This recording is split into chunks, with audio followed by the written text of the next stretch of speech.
Hello बच्चों, उम्मीद है आप फिटफाट होंगे और अपने एग्जामिनेशन की ज़बरदस्त तैयारी कर रहे होंगे। और करनी भी चाहिए क्योंकि ज़्यादा वक्त अब बचा नहीं है।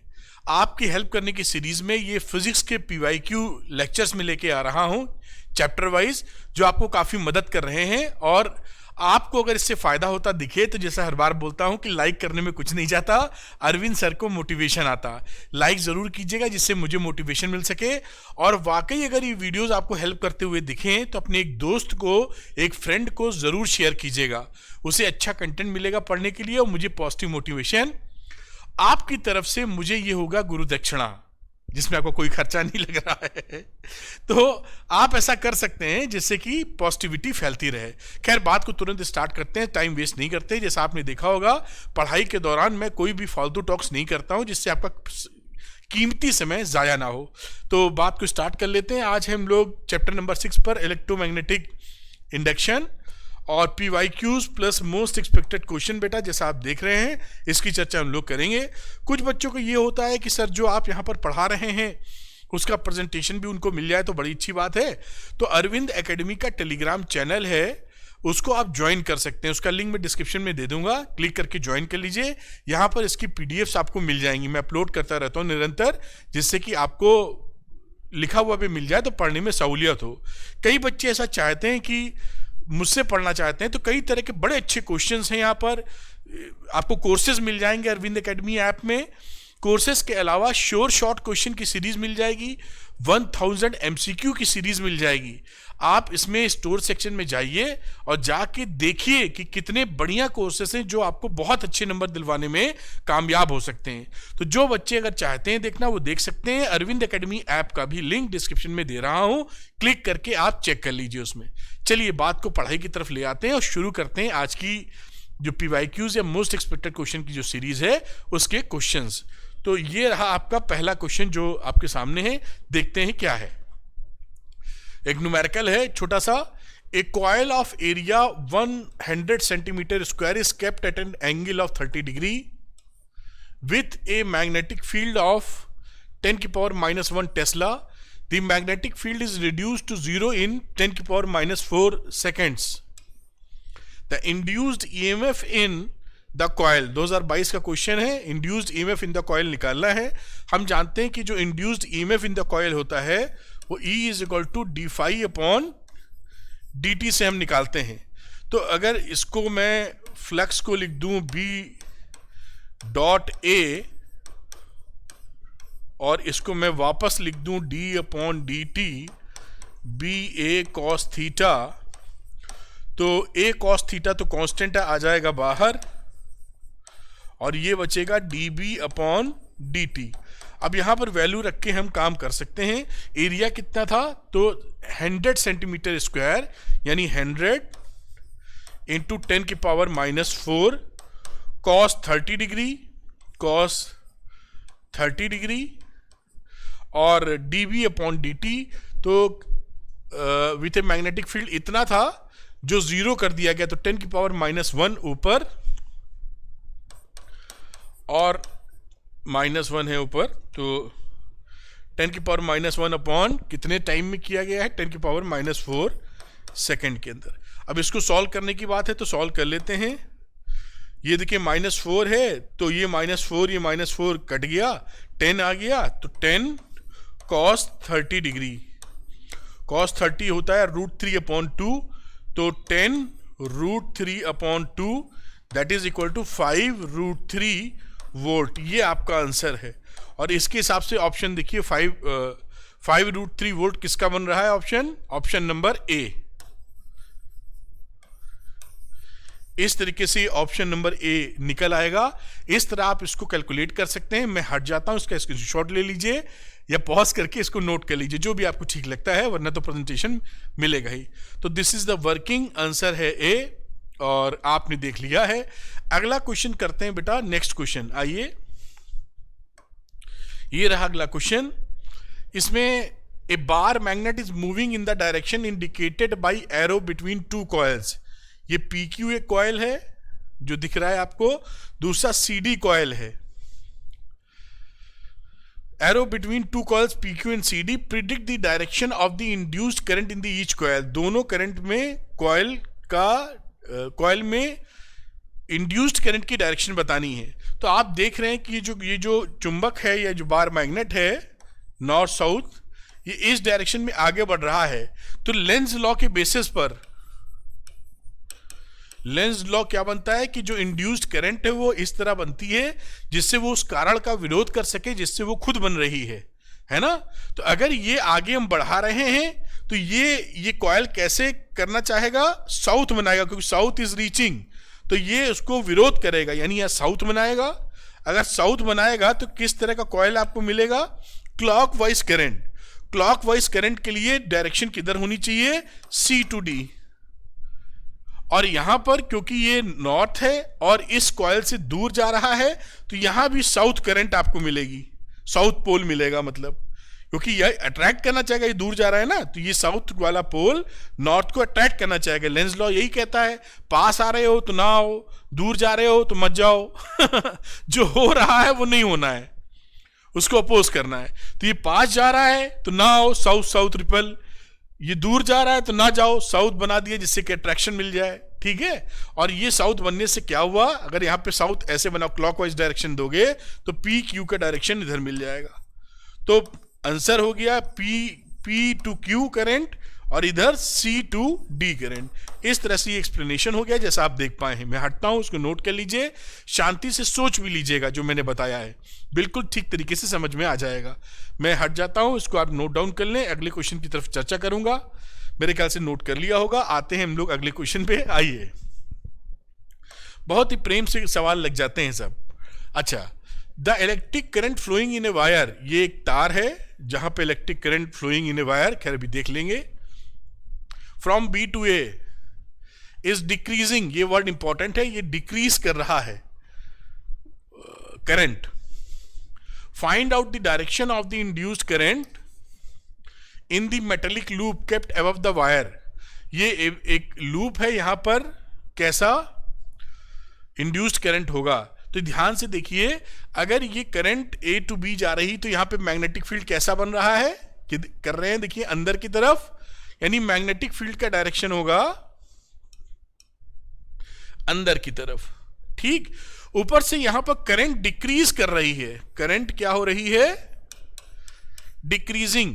अगर करंट डिक्रीज कर रही है तो यहां पर जिस तरह का करंट बनेगा वो इस डिक्रीजिंग करंट को डिक्रीज नहीं होना देना चाहेगा। फ्लक्स जो घट रहा है वो कोशिश करेगा फ्लक्स ना घटे, जो हो रहा होता है उसका विरोध, घट रहा है तो नहीं घटने देना है।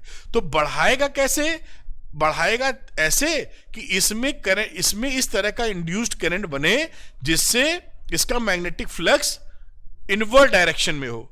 तो इनवर्ड डायरेक्शन के लिए यहां पर कौन सा पोल आना चाहिए, यहां पर साउथ पोल आना चाहिए। और साउथ पोल का डायरेक्शन आप जानते हैं किस तरीके का होता है, क्लॉकवाइज। तो इसमें क्लॉकवाइज करंट फ्लो करने लगेगी, क्योंकि जब भी कोई चुंबक बनाते हो तो जब साउथ इधर बनता है, नॉर्थ इधर बनता है, तो बाहर उसके अपोजिट नॉर्थ होगा, तो ऐसे आती है ना मैग्नेटिक फील्ड लाइंस, इसके अंदर से ऐसे लूप बनाते हुए। तो अंदर चुंबक के किधर होती है, साउथ से नॉर्थ, और चुंबक के बाहर, मैग्नेट के बाहर, नॉर्थ से साउथ। तो इसलिए यहां पे चाहिए सपोर्टिव, यानी साउथ से नॉर्थ। तो ये साउथ से नॉर्थ बनने का मतलब क्लॉकवाइज करंट बननी चाहिए। तो मैंने बना ही दिया, आंसर हो जाएगा clockwise current, clockwise current in the loop, ठीक। इस तरीके से काम आपका हो जाएगा। आप इसको नोट कर सकते हैं, फिर अगली बात करेंगे। तो ये आप इसको नोट कर लीजिए। मेरे ख्याल से जो क्वेश्चन है समझ गए होंगे पूरा लॉजिक। आइए अगले क्वेश्चन पे चलते हैं, जो कि सब आसान रहता है, बस पढ़े रहिए थोड़ा सा, और क्या। अगला क्वेश्चन देखते हैं बेटा। A horizontal conducting rod 10 metre long extending from east to west. तो ईस्ट वेस्ट नॉर्थ साउथ बना लीजिए, जैसे भी बनाते हैं, तो ईस्ट वेस्ट जैसे भी बनाते हैं, नॉर्थ साउथ, ठीक। इस falling with A speed of v दे रखा है 5 मीटर, 10 लेंथ दे रखी है 10 मीटर, स्पीड है 5 metre per second. At a right angles to the horizontal component of the earth magnetic field, उसका वैल्यू कितना है 0.3 × 10⁻⁻⁴ weber per metre square. Find the instantaneous value of the EMF induced in the rod. तो ये तो बहुत ही basic formula लग जाएगा, यानी E इज इक्वल टू हम जानते हैं BLV साइन थीटा होता है, और यहाँ पे तो थीटा 90 डिग्री है, तो ये वैल्यू हो जाएगी BLV sine 90 degree, which is sine 90 is 1। तो B की वैल्यू रख देनी चाहिए 0.3 इंटू 10 की पावर -4, और L हो गया 10 मीटर, V हो गया 5 मीटर पर सेकेंड। ये हो जाएगा, ये 10 से कटा 5 इंटू 10 की पावर -4, 15 मतलब, तो वैल्यू आ गई टोटल कितनी 1.5 मिली वोल्ट। ये आपका आंसर आ गया। इस तरह से सिंपल फॉर्मूला लगा के इस सवाल को आप कर सकते हैं। मैं हटता हूं, उसको नोट कर लीजिए, फिर अगले सवाल का जिक्र करेंगे हम लोग। तो क्वेश्चन काफी आसान था जैसा आपने देखा। अगला सवाल देखते हैं, इतनी देर में नोट कर लिया होगा आपने। नेक्स्ट क्वेश्चन की तरफ आते हैं, देखते हैं क्या है अगला क्वेश्चन बेटा। ए रेक्टेंगुलर लूप PQMN कहाँ है? ये है PQMN, ये रेक्टेंगुलर लूप हो गया। PQ of length 10 centimetre, PQ की जो लेंथ है वो 10 सेंटीमीटर की है। And resistance 2 ohm is placed in a uniform magnetic field of 0.1 tesla, और रेजिस्टेंस कितना है 2 ओम, इसी का रेजिस्टेंस समझ लीजिए 2 ओम है।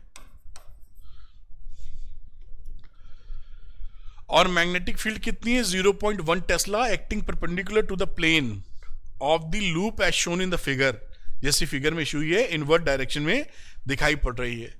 The resistance of the arm MN, NP and MQ are negligible, बाकी 3 आर्म के जो रेजिस्टेंसेज हैं वो लगभग शून्य हैं।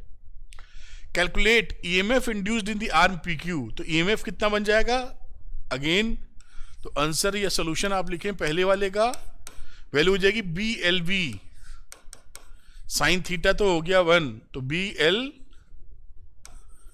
BLV वैल्यू रख दीजिए 0.1, अगेन 0.1 इंटू 20, यानी वैल्यू हो गई 0.2 वोल्ट। तो 0.2 वोल्ट इज दी EMF बनेगा अक्रॉस P एंड Q। आगे देखते हैं क्या पूछा, करंट पूछी क्या? Current induced in the loop when arm PQ is move with the velocity 20 metre per second. अब यहां पर करंट निकालनी है, तो करंट की वैल्यू क्या हो जाएगी E/R, V/R, मतलब E की वैल्यू हो गई 0.2 और R था 2 ओम का रेजिस्टेंस था, तो 0.1 एम्पियर। ये आपका आंसर आ गया। इस तरह से देखिए कितनी आसानी से इस सवाल को आप बना सकेंगे। मैं हटता हूं, इसको नोट कर लीजिए, बहुत ही बेसिक क्वेश्चंस हैं, ऐसे ही एग्जामिनेशन में मिलेंगे। बस आपको धैर्य बनाए रखना है, सारे फॉर्मूले याद रखने हैं, और जिस तरह से पढ़ाया जाता है उस तरीके से पढ़ लेना है, सारा काम बनेगा आपका।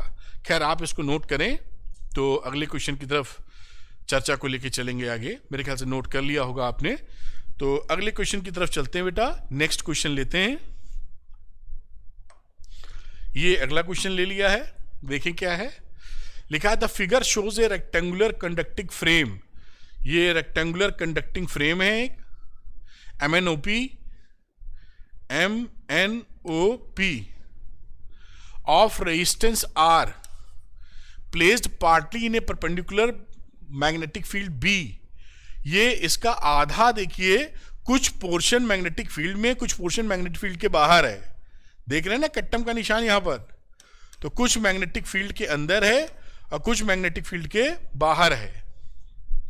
ये V वेलोसिटी से मूव कर रहा है, जैसा है इनवर्ट डायरेक्शन में, ये दिख रहा है छोटा लूप है, इस डायरेक्शन में मूव कर रहा है। Obtain the expression for force acting on the arm ON and its direction. ON पे कितना फोर्स लग रहा है ये हमको निकालना है, ये ON आर्म है। अब यहां पर देखिए एक जो फोर्स यहां पर लग रहा है PM के ऊपर, उस फोर्स को अगर मैं FA मान लूं, फोर्स ऑन आर्म, तो यहां पर दूसरा फोर्स मैग्नेटिक वाला FM लगेगा, और दोनों बराबर होंगे। क्यों? तभी तो कांस्टेंट वेलोसिटी से मूव कर पाएगा, यूनिफॉर्म वेलोसिटी से। और इन्होंने बोला है कि वेलोसिटी v से ही मूवमेंट हो रहा है, तो fa बराबर fm होना चाहिए।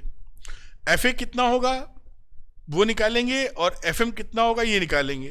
तो fm की वैल्यू क्या आ जाएगी, यहां देखें, जो कि fa के बराबर है, वो हो जाएगी ILB। और I कितना हो जाएगा, I है E/R, E कितना है VBL/R। तो यही फोर्स जो Fm है ये F ऑन पर एक्ट कर रहा होगा। तो F ऑन पर एक्ट कब करेगा, यहां पे लिख देता हूं, जिसे आप लिखेंगे ILB, तो I की जगह लिखोगे VBL/R, और ये रहा L और ये रहा B, यानी वैल्यू कितनी हो गई F ऑन, ये वैल्यू हो गई L² B² V/R।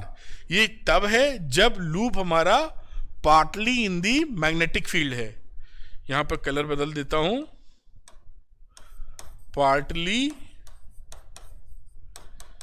In the magnetic field. दूसरी वैल्यू की बात की जाए, एक कलर और बदलना चाहूंगा, येलो से लिख देता हूं, और F ऑन की वैल्यू हो जाएगी आपकी 0। कब, जब इनसाइड द मैग्नेटिक फील्ड हो जाएगा, इनसाइड द मैग्नेटिक फील्ड। बात पकड़ में आई होगी।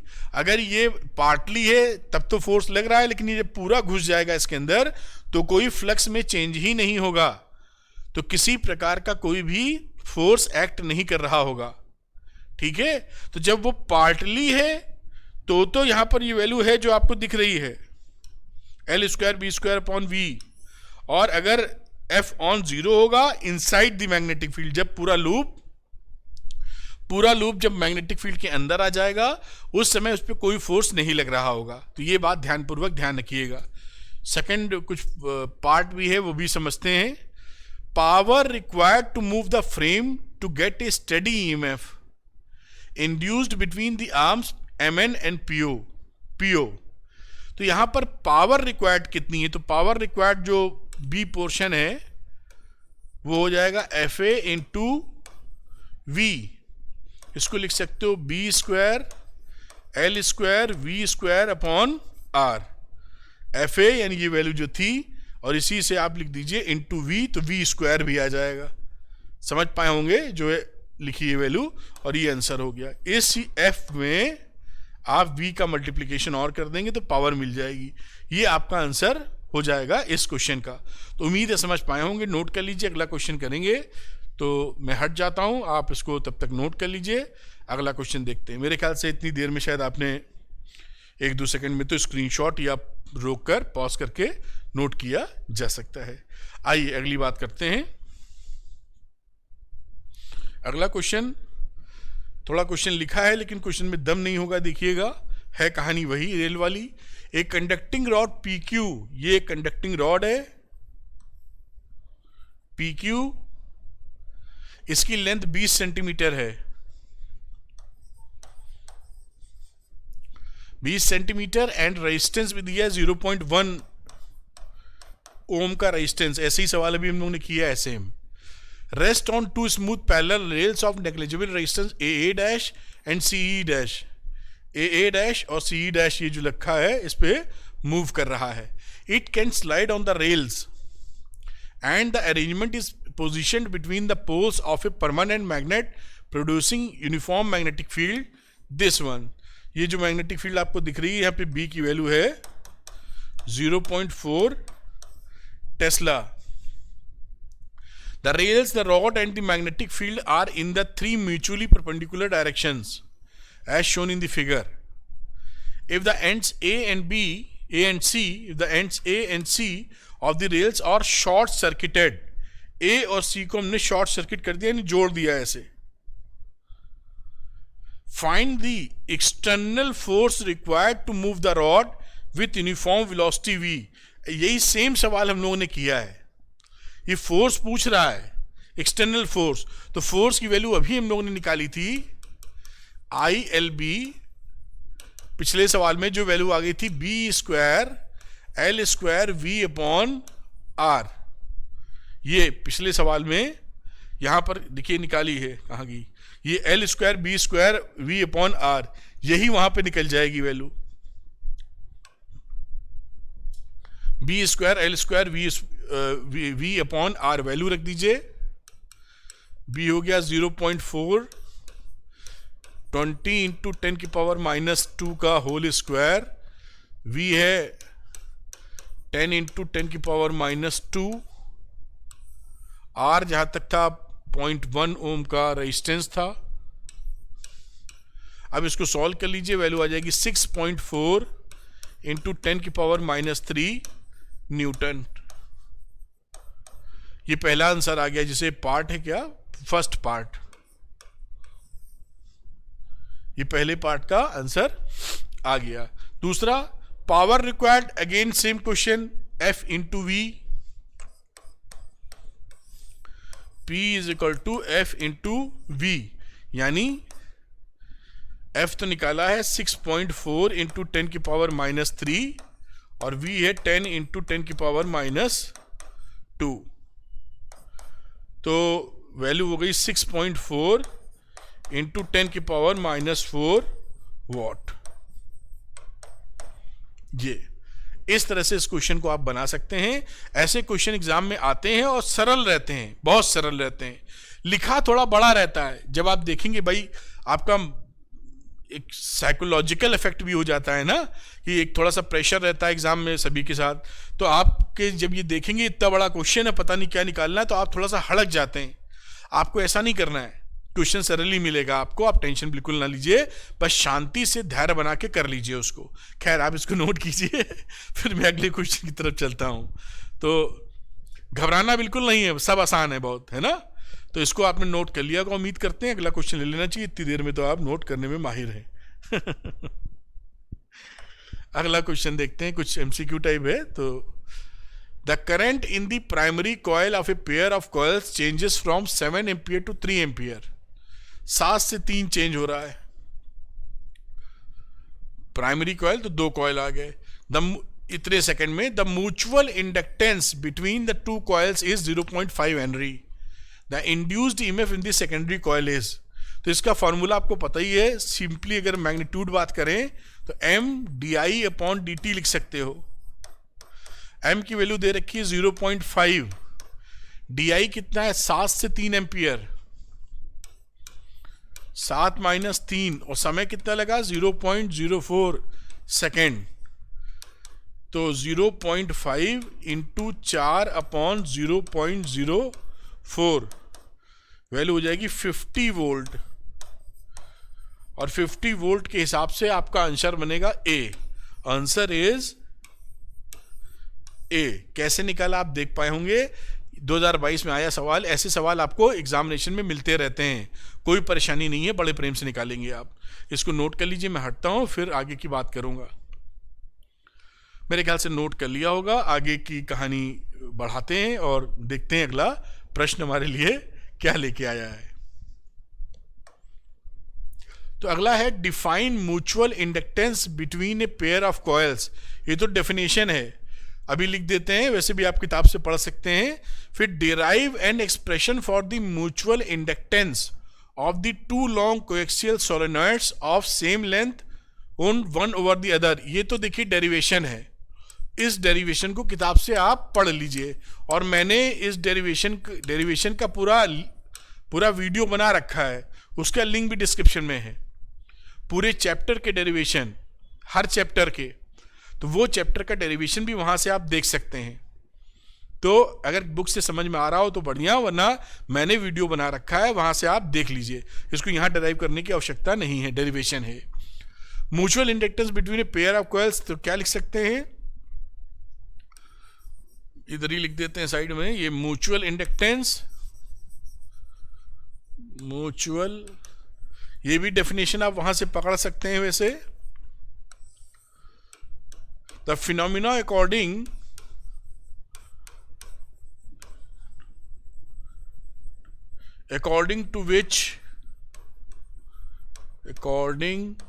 to which an opposing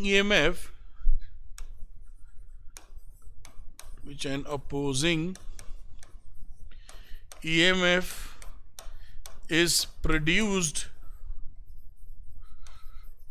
as a result of change in current or magnetic flux, change in current or magnetic flux linked with another coil। तो ये definition type हो सकती है, और डेरिवेशन के लिए मैंने आपको जुगाड़ बता ही दिया है कि आप वीडियो बनाया हुआ है मैंने डिस्क्रिप्शन में, क्लिक करके देख लीजिए कि म्यूचुअल इंडक्टेंस यानी एम की वैल्यू कैसे निकाली जाती है। आ जाता है, तैयारी रहनी चाहिए। तो ये आप इसको नोट कर लें बेटा, फिर अगले क्वेश्चन की चर्चा करते हैं। तो मेरे ख्याल से नोट आपने कर लिया होगा। आइए नेक्स्ट क्वेश्चन की बात कर लेते हैं। ये लेते हैं अगला क्वेश्चन। अब देखिए, डिफाइन म्यूचुअल इंडक्टेंस, ये तो हम लोगों ने डेफिनेशन अभी दे दी है कि म्यूचुअल इंडक्टेंस किसे बोलेंगे, है ना। बाकी और भी पढ़ के और अच्छी डेफिनेशन आप कर सकते हैं। दूसरा लिखा है न्यूमेरिकल टाइप इसमें कि ए pair of adjacent coils has a mutual inductance 1.5 Henry if the current in one coil changes from 0 to 20 ampere in 0.5 second. What is the change of the flux linkage with the other coil? ठीक है, अब formula आप जो जानते हैं वो जानते क्या है, E is equal to minus d phi upon d t, d phi two कर सकते हैं, और minus m d i one upon d t. D t cancel हो जाएगा, तो यहाँ पर डी फाई टू की जो वैल्यू है वो जाएगी m d phi one. M की वैल्यू है 1.5 और डी फाई वन करंट की वैल्यू 20 एम्पियर का चेंज है, 20 माइनस 0, 1.5 इंटू 20 यानी कुल मिला के 30 वेबर। ये आपका आंसर आ गया। देखिए कोई भी परेशानी नहीं है, आराम से इसको आप कर पाएंगे। मैं हटता हूं, नोट कर लीजिए, अगला क्वेश्चन देखेंगे फिर हम लोग बिल्कुल तेजी से, जिससे सवाल करते चलें और आपका टाइम दुरुस्त तरीके से रहे। तो मेरे ख्याल से नोट कर लिया होगा आपने, क्वेश्चन आसान था। ऐसे ही क्वेश्चन आते जाते हैं, कोई परेशानी नहीं, बहुत सरल चैप्टर है, बहुत इजी चैप्टर है। तो अगले क्वेश्चन की तरफ चलते हैं। ये रहा अगला क्वेश्चन बेटा। लिखा है 2 concentric circular loops of radius 1 centimetre and 20 centimetre placed coaxially placed किया है। कैसे होगा, छोटा लूप बना देते हैं, ऐसे है, ये कोएक्सियली प्लेस कर दिया आपने इस तरीके से। Find mutual inductance of the arrangement. तो इनमें अगर मैं बात करूं कि N1 N2 लेते हुए, तो म्यूचुअल इंडक्टेंस क्या होगा वो आप याद रखिए formula, M is equal to mu naught N1 N2 pi R1 square upon 2R2। ये फॉर्मूला आपको याद होना चाहिए म्यूचुअल इंडक्टेंस का। एक और फॉर्म होता है लेकिन ये पकड़ के रखिए, M is equal to mu naught N1 N2 pi R1 square upon 2R2। ठीक, ये हो गया। और ये कोप्लेनर होने चाहिए, जबकि कोप्लेनर कॉइल, कोप्लेनर है ही है, तो कोप्लेनर कॉइल में लिख रहा हूं जबरदस्ती। ठीक, अब इसकी वैल्यू निकालनी है, तो यहीं पे वैल्यू रखने की कोशिश करते हैं। म्यू नॉट की वैल्यू हो जाएगी 4 पाई इंटू 10 की पावर -7। N1 N2 दोनों एक एक हैं। इसके बाद पाई R1 स्क्वायर की बात करें, 1 सेंटीमीटर लिखा है, 1 इंटू 10 की पावर -2 का होल स्क्वायर अपॉन 2R2, 2 लिखा, 20 सेंटीमीटर था जहाँ तक, 10 की पावर -2। अब इसको आप जब सॉल्व करेंगे पूरा तो इसकी वैल्यू हो जाएगी पाई स्क्वायर इंटू 10 की पावर -10 हेनरी। तो ये पहले वाले का देखिए आंसर आ गया, इस तरीके से मैंने सॉल्व कर दिया है। ये पहले वाले का आंसर आ गया कि म्यूचुअल इंडक्टेंस क्या होगा। अब दूसरी वाली बात कह रहा है कि if the current passes through the, इसका मैं कलर बदल लेता हूं दूसरे के लिए, if the current passes through the outer loop is change at the rate of 5 ampere पर millisecond, find the EMF induced in the inner loop, assume that magnetic field on the inner loop to be uniform। ये यहाँ पर ये ऐसे ना हो कि इसके अंदर ऐसे इसको समझ के चलें आप, है ना। ये लूप इस तरह का लेके चलिए, ये N1 था और अंदर वाला था बेटा N2, ये कोप्लेनर हो गए तभी, वरना वो कोप्लेनर बन नहीं पाएंगे और फिर उसके अंदर हमें दूसरी चीज लगानी पड़ेगी जो हमारे कोर्स से बाहर चली जाएगी। तो इस तरह से दो लूप है। और अब यहां पूछ रहा है कि find the EMF induced in the inner loop. Inner loop में कितना होगा जबकि आउटर लूप में चेंजेस हो रहे हैं। तो इंड्यूस्ड EMF क्या लिख सकते हैं,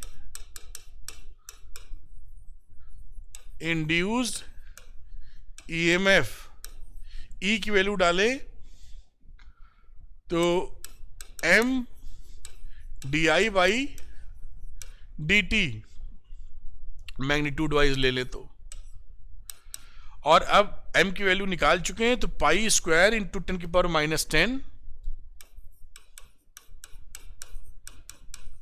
साथ में DI बाई DT जो कि है 5 एम्पियर पर मिली सेकेंड, तो 5 into 10⁻3।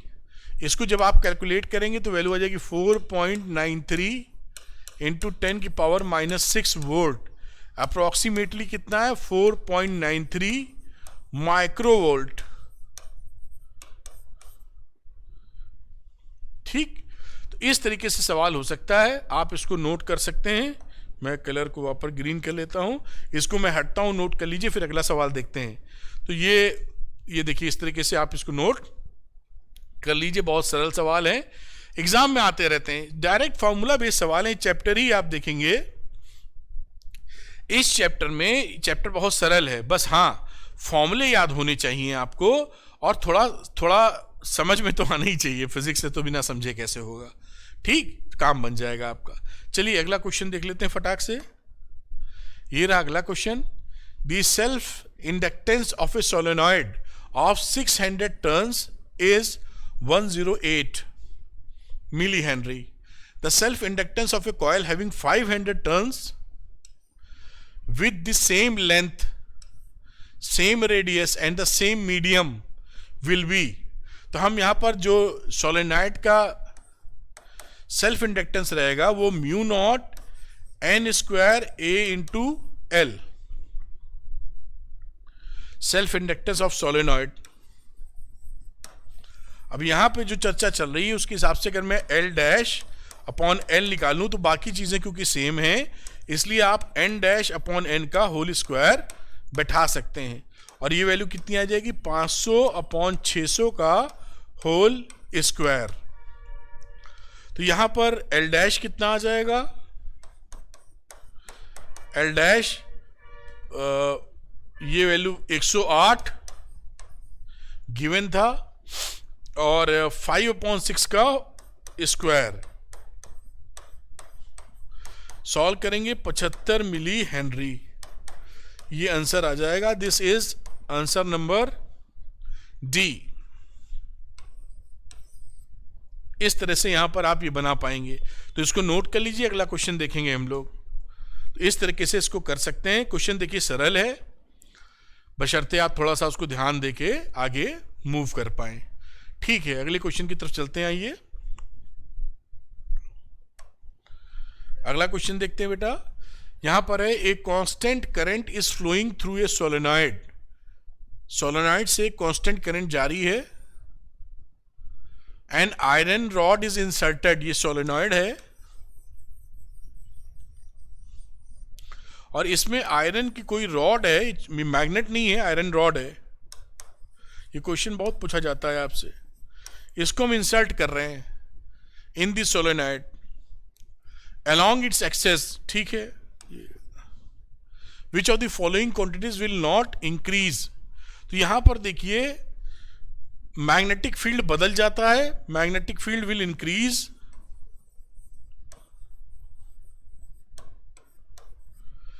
Magnetic flux will increase,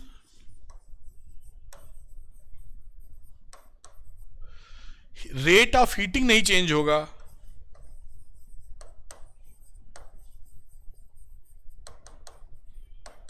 ये सेम रहेगा। यही इसका आंसर होगा, सेल्फ इंडक्टेंस बढ़ जाएगा।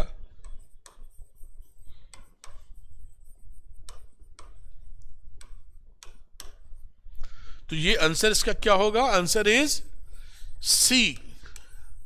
बाकी क्वांटिटीज जैसे मैंने लिखी, मैग्नेटिक फील्ड बढ़ जाएगा, मैग्नेटिक फ्लक्स बढ़ जाएगा, रेट ऑफ हीटिंग नहीं चेंज होगी और सेल्फ इंडक्टेंस भी बढ़ जाएगा।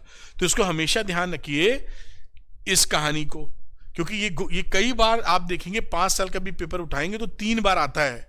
डायरेक्टली इनडायरेक्टली पूछते हैं आपसे कि सोलेनॉइड में आयरन घुसेड़ रहे हैं तो क्या होगा। एक बल्ब लगा देते हैं आगे, पूछते हैं बल्ब लगा है, बल्ब वो तेज जलेगा धीरे जलेगा, क्या हो जाएगा उसमें। एसी सोर्स लगा रखा है,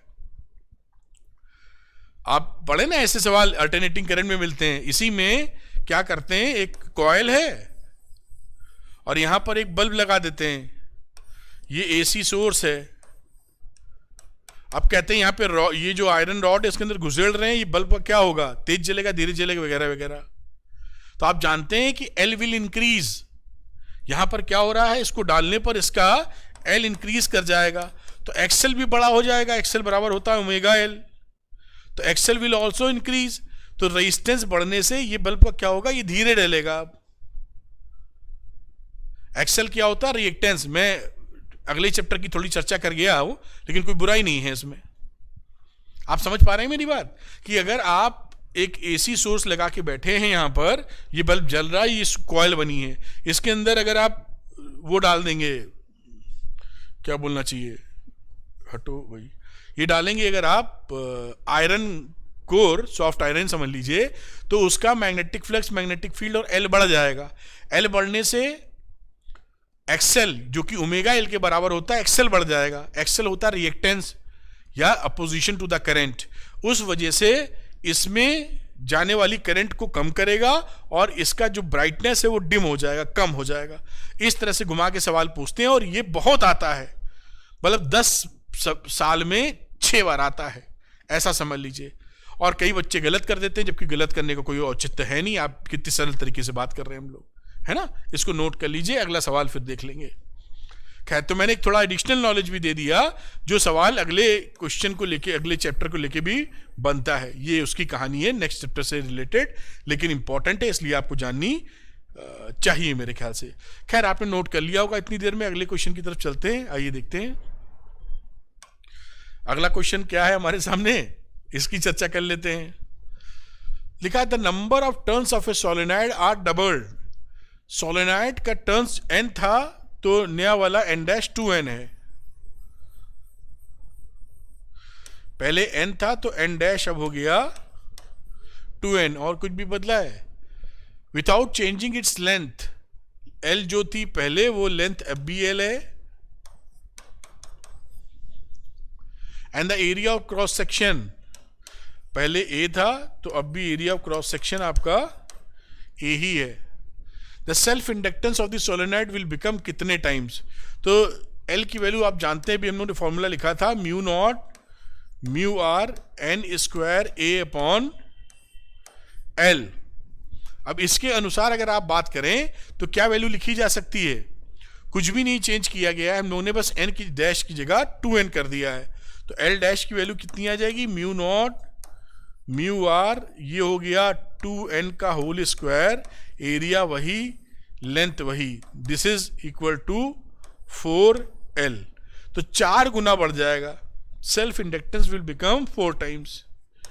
self inductance will become 4 times.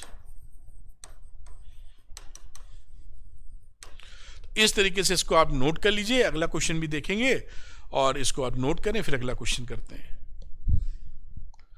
तो मेरे ख्याल से नोट कर पाए होंगे, सवाल तो आसानी है, बशर्ते थोड़ा सा जानकारी लेनी रहती है बस। खैर, आगे चलते हैं अगले क्वेश्चन पे बेटा। इस क्वेश्चन पे आते हैं। लिखा है the current flowing in the two coils of self inductance, L1 है 16 मिली हेनरी, L2 है 12 millihenry, are increasing at the rate, ठीक। If the power supplied to the two coils are equal, find the ratio of at the same rate, find the ratio of induced voltages, current and the energies stored in the two coils at the given instant। मैं side में कर देता हूं। देखिए, पहली बात, इस question को पहला जो पार्ट है उसमें निकालना क्या है, इंड्यूस्ड वोल्टेजेस। तो V E या V जो आप लिखते हैं LdI/dt, देख लीजिए उसको। तो V1 अपॉन V2 जब लिखने जाएंगे तो लिखेंगे L1 अपॉन L2, क्योंकि di/dt सेम है, एज चेंज रेट सेम है, di/dt इज सेम। तो V1 upon V2 is equal to L1 upon L2, यानी 16 अपॉन 12, यानी 4/3। ये आंसर नंबर 1 आ गया है। 4/3 का रेशियो होगा। अब दूसरे में देखते हैं क्या पूछ रहा है। दूसरे में पूछ रहा है करंट्स। तो करंट्स की बात कर लेते हैं। नंबर 2 ऑप्शन, कलर बदल ले क्या, करंट की बात करेंगे तो हम जानते हैं कि जो पावर होती है वो होती है VI के बराबर। तो I1 upon I2 is equal to V2 upon V1। यहां से वैल्यू आ जाएगी 3/4 एज P इज सेम। ये अपनी हो गई I1 अपॉन I2 की वैल्यू 3/4। अब अगला पकड़ लेते हैं, पीला कलर ले लेते हैं। एनर्जी स्टोर्ड, तो एनर्जी स्टोर्ड, आप जानते हैं कॉइल में जो एनर्जी होती है E is equal to half LI²। अब यहां पर E1 upon E2 half LI करेंगे तो L1 हाफ हाफ कट जाएगा, L1 I1² upon L2 I2²।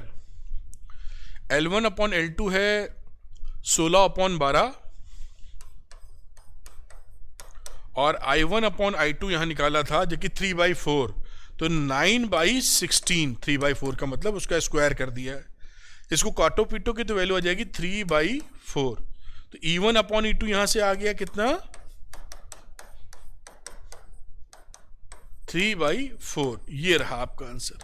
तो इसको आप नोट कर सकते हैं और देखिए कितने आराम से निकल सकता है, बशर्ते थोड़ा सा लॉजिक क्लियर होना चाहिए। मैं हटता हूं, इसको नोट कीजिए, अगले क्वेश्चन की बात करेंगे। तो ये क्वेश्चन आपके सामने है और बड़ी शांति से, बेहतर ढंग से इसको नोट किया जा सकता है। चलिए अगले क्वेश्चन की तरफ चलते हैं। नेक्स्ट क्वेश्चन देख लेते हैं इसका। ये आ गया अगला क्वेश्चन। अब इसमें देखिए क्या है, a circular coil of radius 10 centimetre and 20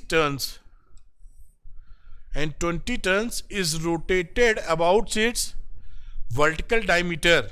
ऐसे है तो ये वर्टिकल डायमीटर ऐसे घुमाया जा रहा है, समझ पा रहे होंगे, मैं यहाँ कहीं बनाऊं वर्टिकल डायमीटर में, तो ऐसे इसको घुमा दिया गया है।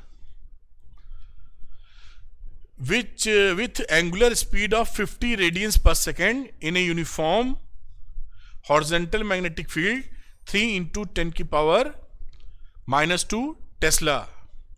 Calculate the maximum and average EMF induced in the coil. तो मैक्सिमम EMF देखिए क्या हो जाएगा, Emax लिख दो।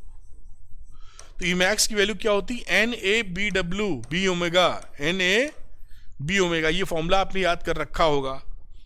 यहां पर वैल्यू डालने पे अगर हम लोग आ जाएं, 20 टर्न्स थे, एरिया का मतलब है πr², तो पाई लिखा, r² का मतलब था रेडियस 10 सेंटीमीटर थी, तो 0.1 का स्क्वायर, b कितना है 3 × 10⁻², और ओमेगा निकालेंगे विच इज 250 रेडियंस पर सेकेंड है, तो ओमेगा हो गया 50।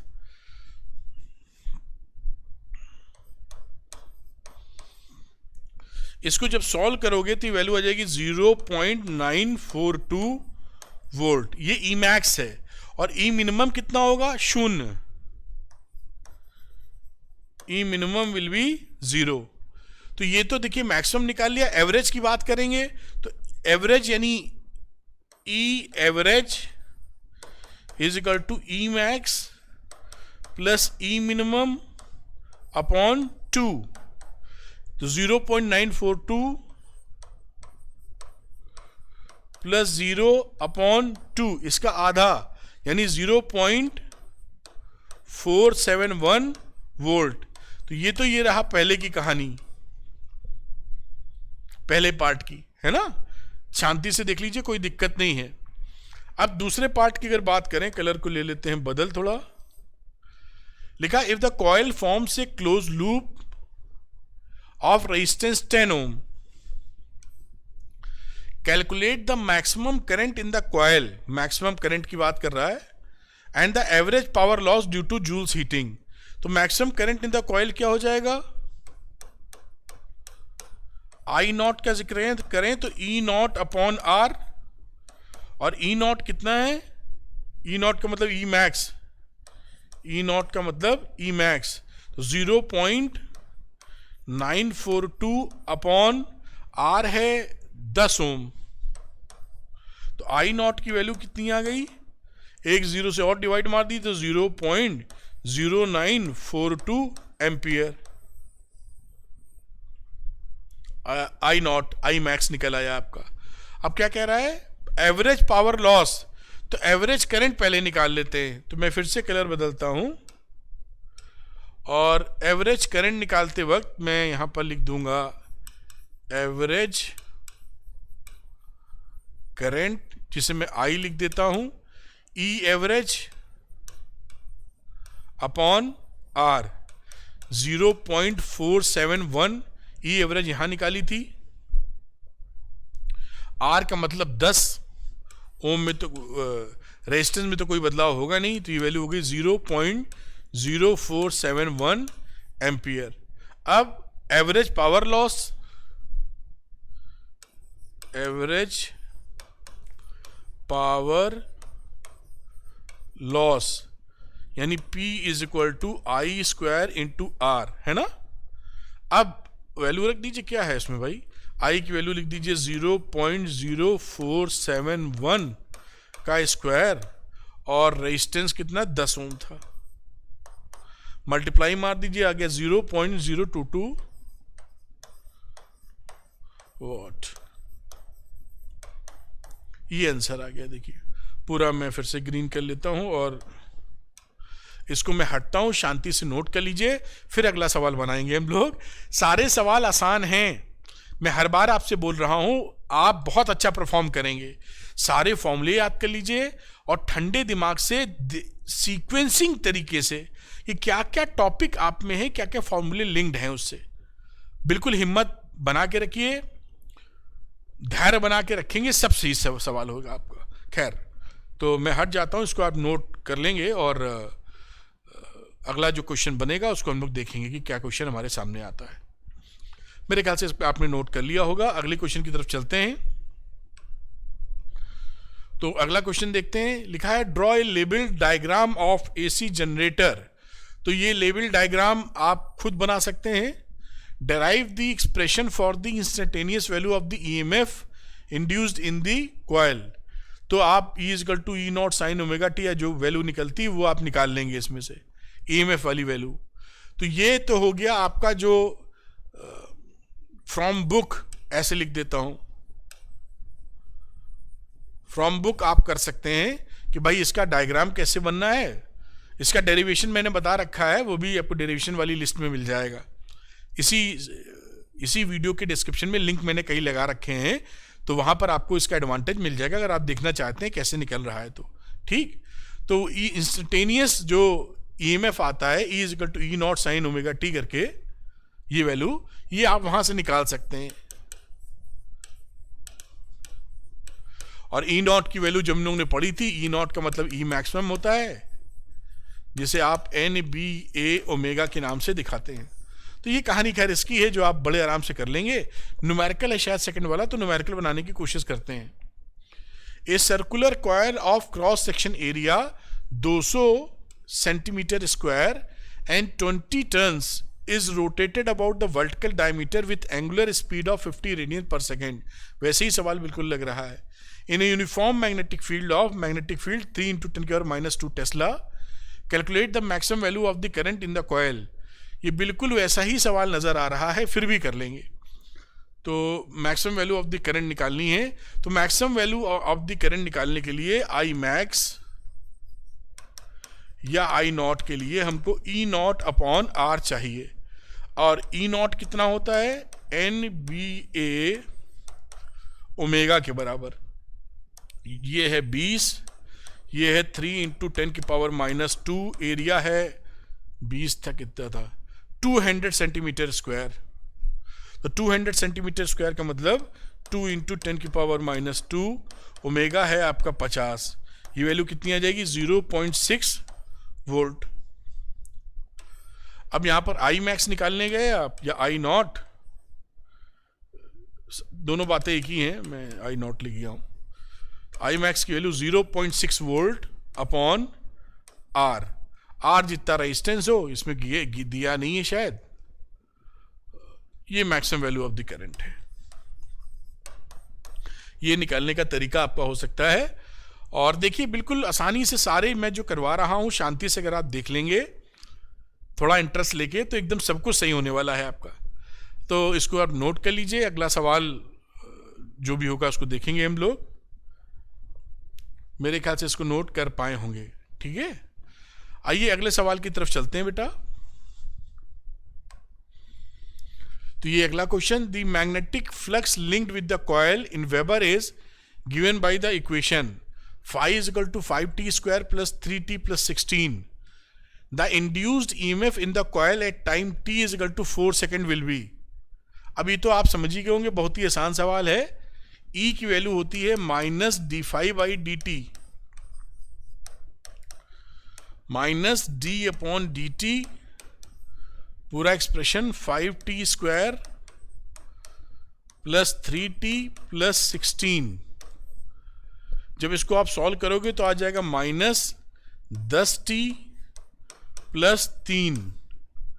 पूछ रहा t बराबर 4 सेकेंड पर, तो E या -d∅/dt एट t बराबर 4 सेकेंड। तो वैल्यू पुट कर दीजिए -10 × 4 plus 3, तो ये वैल्यू हो गई -43 वोल्ट। और इसके हिसाब से इसका जो आंसर है, आंसर इज बी। तो इसको आप नोट कर लें और फिर हम लोग सवाल आगे करते हैं। बहुत ही आसान सवाल है, जैसा आप देख पा रहे होंगे, कोई परेशानी नहीं आएगी आपको। तो ये यहाँ पर है, आप इसको नोट डाउन करें। मैंने इसलिए लिया कि ऐसे सवाल आ जाते हैं तो क्योंकि बच्चा डिफरेंशिएशन नहीं लगाया रहता है इसमें, तो देख के ही भड़क जाता है कैसे होगा। तो आप समझ पाए और नोट भी कर पाए, बड़े आसानी से हो जाएगा। अगले क्वेश्चन की तरफ चलते हैं बेटा। इस क्वेश्चन को देखते हैं। An air coiled solenoid with length 30 centimetre, area of cross section 25 centimetre square, 25 centimetre square and number of turns 800, carries a current of 2.5 ampere. The current is suddenly switched off in a brief time of 10⁻³ second. 10⁻³ second के अंदर switch off कर दी गई है। Ignoring the variation in the magnetic field near the ends of the solenoid, the average back EMF induced across the ends of the open switch in the circuit would be। निकाल लेते हैं। तो magnetic field in the solenoid क्या होता है? Field in the solenoid B is equal to μ0 Ni, turn density के साथ, या पूरा लिखे तो μ0 N/L into I, flux linked with n turns, तो इनिशियल फ्लक्स क्या है? इनिशियल फ्लक्स phi1 NBA, यानी n लिख सकते हैं mu naught n upon l into I into A, value रख दी, कुछ नहीं किया है इसमें। अब यहां पर इसको कैलकुलेट कर लेते हैं, इक्वल टू का साइन है बेटा ये।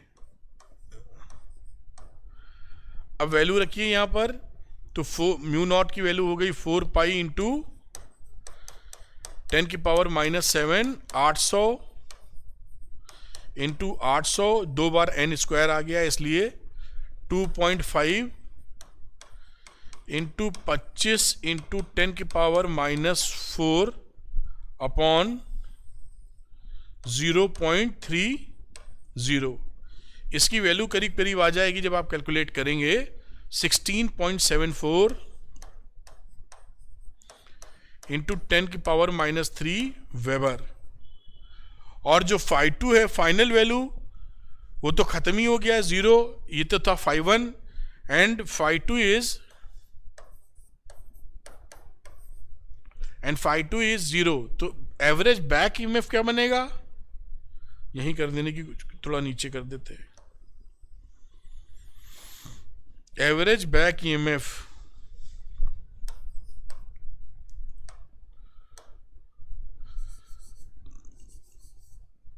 एवरेज बैक ईएमएफ, जिसे आप लिखोगे E is equal to d∅ by dt। तो ये phi2 minus phi1 upon dt, यानी phi2 तो 0 ही था, मैग्नीट्यूड केवल निकालेंगे तो साइन को इग्नोर कर दीजिए, 16.754 इंटू 10 की पावर -3 अपॉन 10 की पावर -3, कैलकुलेट करोगे तो 16.74 वोल्ट आंसर आ जाएगा। ये इस तरह से आप इसको नोट कर सकते हैं। क्वेश्चन दिखा देता हूं, और इसके हिसाब से ऑप्शन क्या बना, 16, यानी ऑप्शन इज डी। तो आंसर इज डी। कैसे निकला आप ऊपर से देख लीजिए, नोट कर लीजिए, या जैसा मैंने बताया कि आप अरविंद एकेडमी चैनल को डाउनलोड कर सकते हैं, ज्वाइन कर सकते हैं। मतलब इसको आप नोट कर लीजिए, मैं हट जाता हूं जैसे पूरी चीज आपके सामने आपको दिखाई पड़े, फिर आगे की चर्चा करेंगे हम लोग। तो नोट कर लिया होगा, थोड़ा सा ऊपर इसको और कर लेते हैं बेटा, जैसे पूरी बात आप तक पहुंच जाए। ये तो नोट डाउन कर लिया होगा। चलिए अगले सवाल की तरफ चलते हैं। ये ऑप्शन कैसे निकला आप देख ही चुके हैं। आइए नेक्स्ट क्वेश्चन देखते हैं। अगला क्वेश्चन तो यहां देखते हैं क्या है, if both the number of turns and core length of an inductor is doubled. देखिए दोनों चीज बढ़ा दी है, एक तो number of turns and core length doubled, keeping other factor constant, then its self inductance will be. Self inductance का formula जिसको याद होगा वही कर पाएगा, और आपको याद होगा L is equal to mu naught n square upon L into a. L dash में क्या किया है इन्होंने, नंबर ऑफ टर्न्स को 2n कर दिया है, लेंथ को 2l कर दिया है, बाकी चीजें एक जैसी रखी हैं। तो L डैश की वैल्यू आप देखें तो कितने के बराबर आ जाएगी, 4 स्क्वायर अपॉन 2 यानी 2l के बराबर। तो आंसर इज बी। अब किसी भी स्टूडेंट को बाय द वे मान लीजिए फॉर्मूले याद नहीं है तो ये सवाल न निकलेगा उससे। तो फॉर्मूले याद रहना जरूरी है, और बाकी सब आसान है। मतलब फॉर्मूले के साथ साथ अंडरस्टैंडिंग तो थोड़ी होनी चाहिए। ऐसा नहीं कि फॉर्मूला घोटा और सवाल न्यूमेरिकल निकल जाए। ऐसा होता तो कई बार बायो ग्रुप के स्टूडेंट बड़ा प्रॉब्लम फेस कर रहे होते हैं, या मैथ्स वाले भी, कि सर आ रहा है न्यूमेरिकल नहीं निकलते सर। तो फॉर्मूले याद भी कर लिए तो भी न्यूमेरिकल नहीं, क्योंकि हर सवाल तो फॉर्मूला बेस्ड नहीं है ना, उसको समझ के भी तो करना होगा। तो आप परेशान ना हो, लेकिन पेपर बहुत आसान आता है। अगर आपने थोड़ा सा ध्यान से पढ़ रखा है तो आप बड़ा अच्छा परफॉर्मेंस करेंगे, इसमें दो राय। मैं हटता हूं और इस क्वेश्चन को नोट करें, फिर अगला क्वेश्चन लेंगे सामने। तो अगला क्वेश्चन की तरफ देखते हैं। नेक्स्ट क्वेश्चन बेटा, ए solenoid with n loops of wire tightly wrapped around an iron core is carrying an electric current I. If the current through this solenoid is reduced to half, current को आधा कर दिया, then what change would you expect in the induced L of the solenoid? Current को आधा करने पे क्या होगा? तो देखिए ये L की वैल्यू जो होती है इन दी इंडक्टेंस में क्या होगा, तो L की वैल्यू है mu naught n square A upon L। इसमें कहीं भी L डिपेंड नहीं कर रहा है करंट के ऊपर, तो L does not depend on current, तो L रिमेन्स द सेम।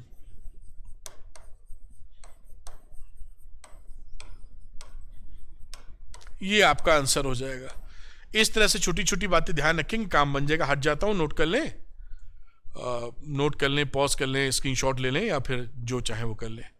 अगले क्वेश्चन की तरफ चलते हैं। आइए, ये रहा अगला question. The magnetic flux linked with a coil changes by 2 × 10⁻⁻² weber when the current changes by 0.01 ampere, the self inductance of the coil is. बहुत ही सरल सवाल है। L is equal to phi upon i. Phi कितना है 2 × 10⁻², आई कितना है 0.01, 2 Henry. बस सवाल देखिए हो गया। मैं हटता हूं, नोट कीजिए। बहुत ही प्यारा सवाल, छोटा सवाल। और जैसा आपने देखा कि सवाल उन्होंने कर लिए, जिन बच्चों को इसका प्रेजेंटेशन चाहिए, ऐसे सवाल जो मैंने करवाए इतने ही आप कर लेंगे, और प्लस अरविंद एकेडमी में श्योर शॉर्ट सीरीज भी है, वो भी लगा लेंगे तो बड़ा काम बन जाएगा। तो Arvind Academy Telegram channel join करके ये जो मैंने पढ़ाया है उसका PDF पा सकते हैं आप, अगर आप इंटरेस्टेड है लेने में। अदरवाइज तो ठीक ही है। और कुछ बच्चे ऐसा सोचते हैं कि सर हमारा काम बन जाए, तो अरविंद एकेडमी ऐप भी है, ऐप का भी लिंक डिस्क्रिप्शन में मिलेगा। यहाँ पर एक श्योर शॉर्ट क्वेश्चन की सीरीज है, वो आप जरूर अगर चाहें तो ले लें और लगा लें, आपका काम बड़ा बन जाएगा उससे। बाकी आपकी इच्छा और इच्छा। Thank you very much. मिलते हैं अगले चैप्टर में। उम्मीद करते हैं कि आप बड़ी अच्छी प्रिपरेशन कर रहे होंगे, कोई भी रिस्क नहीं लेंगे, अच्छी प्रिपरेशन करके अच्छे नंबर लाएंगे। Thank you very much. God bless you. Bye बेटा। Thank you.